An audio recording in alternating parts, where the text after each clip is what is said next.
ছিল। এই ম্যাচটাতে স্পেন জয়ী হয়েছে, স্বাভাবিকভাবেই জয়ী হয়েছে স্পেন। এই প্রথম থেকেই স্পেন ভালো খেলছিল, দারুণ খেলছিল স্পেন। প্রথম হাফে তো ওরা অসাধারণ খেলে। প্রথম হাফে স্পেন, যদিও হাফ টাইমের পর যখন আবার খেলা শুরু হয় তখন হয়তো পর্তুগাল কিছুটা স্ট্র্যাটেজি বদলায়, এবং এই স্ট্র্যাটেজি বদলানোর ফলে ওরা একটু ভালো খেলে। আর স্পেন পুরো ম্যাচই ভালো খেলে।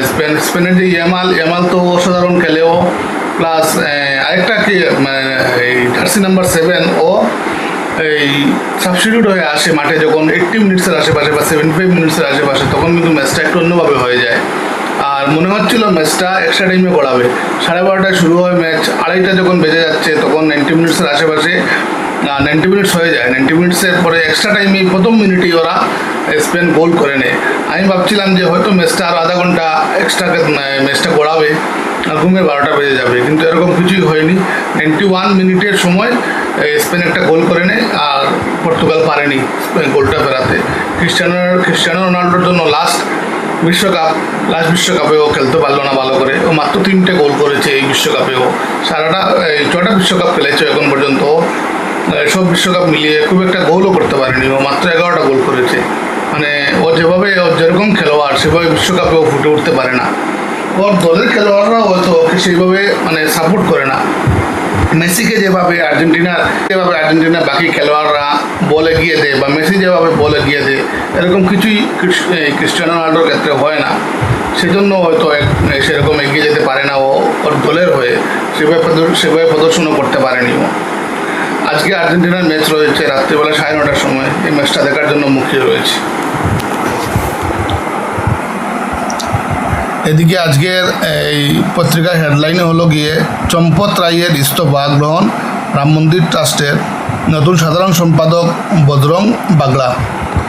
এই যে রাম মন্দির নিয়ে যা দুর্নীতিটা হলো, রাম মন্দিরের এই যে চাঁদা, বাক্স থেকে টাকা চুরি করা, এসব কল্পনাতীত। মানুষ কীরকম নিচের পর্যায়ে নেমে যেতে পারে যে দানপাত্র থেকে টাকা চুরি করছে। আর প্লাস কারা করছে, যারা এই দানপত্র দেখাশোনা দায়িত্বে রয়েছে। বিচ্ছিরি একটা ব্যাপার। শুধু আমেরিকা নয়, ভারত ও ইসরায়েলের ঘনিষ্ঠ বন্ধু। বেন্সের মন্তব্যের পাল্টা দাবি নেতানিয়াহুর।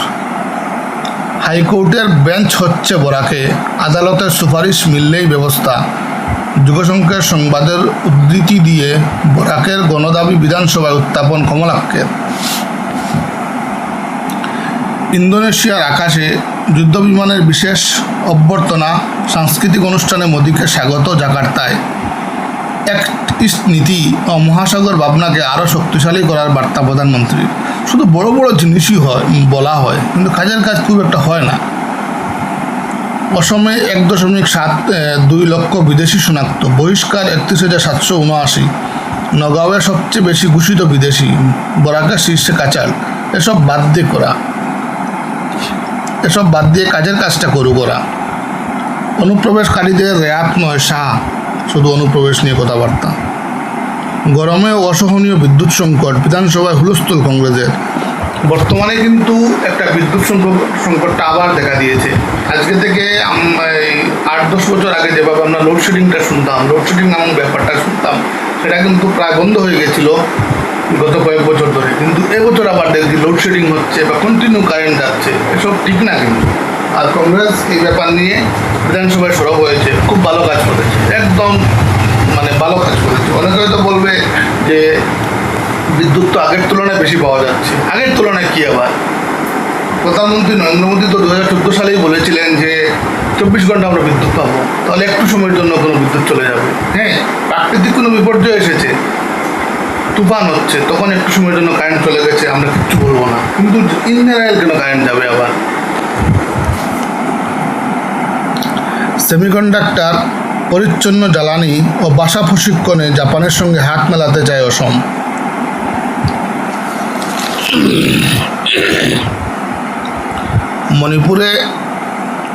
মণিপুরে আসাম রাইফেলসের কনভয়ে হামলা, কত 2 জওয়ান।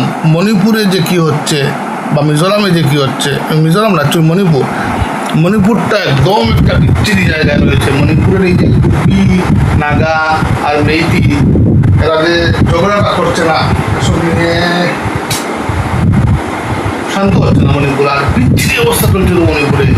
এই যে মেইতি আর নাগাকুকির মধ্যে যে দাঙ্গাগুলো হচ্ছে, এসবের সমাধানই মানে কেউ বের করতে পারছে না। বরাকের বিধ্বস্ত সড়ক যোগাযোগের বিষয়ে সরকার অবগত, জানালো বিধানসভায়। সড়কের অবস্থা নিয়ে প্রশ্ন আমিনুর কমলাক্ষের, জবাবে পূর্ত বিভাগের তথ্য। মেঘালয়ে 10.60টি স্থান চিহ্নিত, সংস্কারে বরাদ্দ 49 কোটি। মালিডহর বদরপুর রাস্তা সংস্কার শুরু। জাতীয় মহাসড়কের লঙ্কা রিমবাংলো এবং বালাচড়া শিলচর অংশে সংস্কারের কাজ চলছে।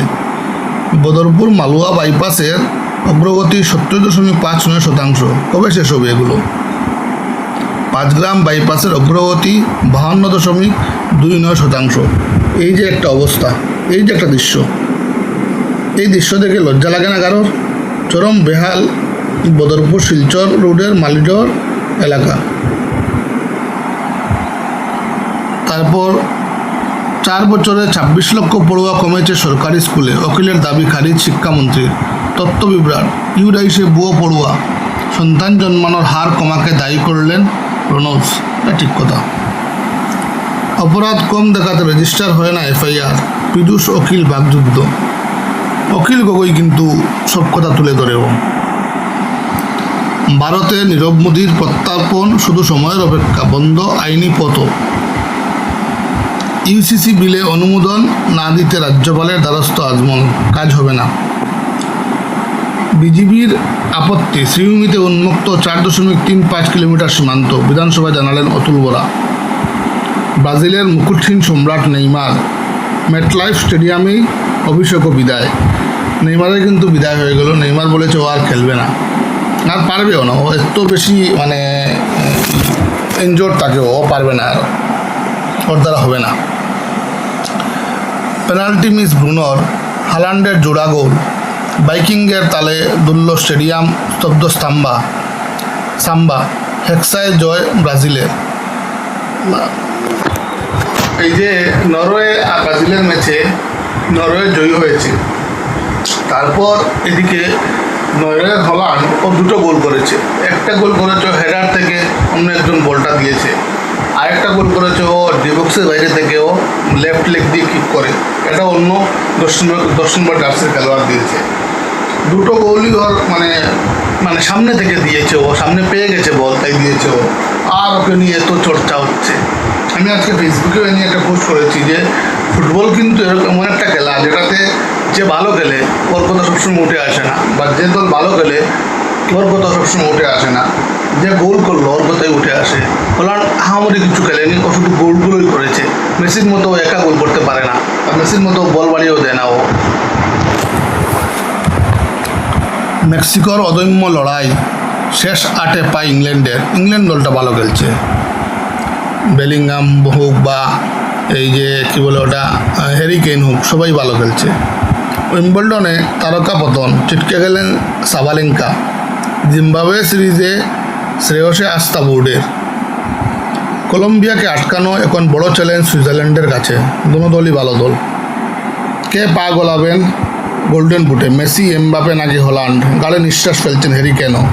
এবার এই যে কথা, মেসি হোক বা এমবাপে হোক বা হল্যান্ড হোক বা হ্যারি কেন হোক, হ্যারি কেন পেনাল্টি থেকে গোল করছে বা একদম ডিবক্সের সামনে বল পেয়ে গোল করছে। এমবাপের ক্ষেত্রেও সেম ব্যাপারটা, হল্যান্ডের ক্ষেত্রেও সেম ব্যাপারটা, কিন্তু মেসির ক্ষেত্রে সেম না। মেসি নিজে বল বানাচ্ছে, মেসি ফ্রি কিক নিচ্ছে, মেসি কর্নার থেকে গোল করছে, সব কিছু মেসি করছে। আটলান্টায় মেসি সালাহ দ্বৈরথ ঘিরে উৎসাহ। আটলান্টায় মেসি সালাহ দ্বৈরথ ঘিরে উত্তেজনা চরমে হবে একটা। কাজে এলো না দ্রাবিড় পুত্র অন্যয়ের ইনিংস। এটাই শেষ বিশ্বকাপ জানালেন রোনাল্ডো। স্বাভাবিকভাবে শেষ বিশ্বকাপ হবেই। আজকে ম্যাচ হলো গিয়ে রাত্রেবেলা 9:30টার সময়, আর্জেন্টিনা বনাম মিশর, আর সুইজারল্যান্ড বনাম কলম্বিয়া হলো গিয়ে রাত 1:30টার সময়। দেখবো ম্যাচগুলো।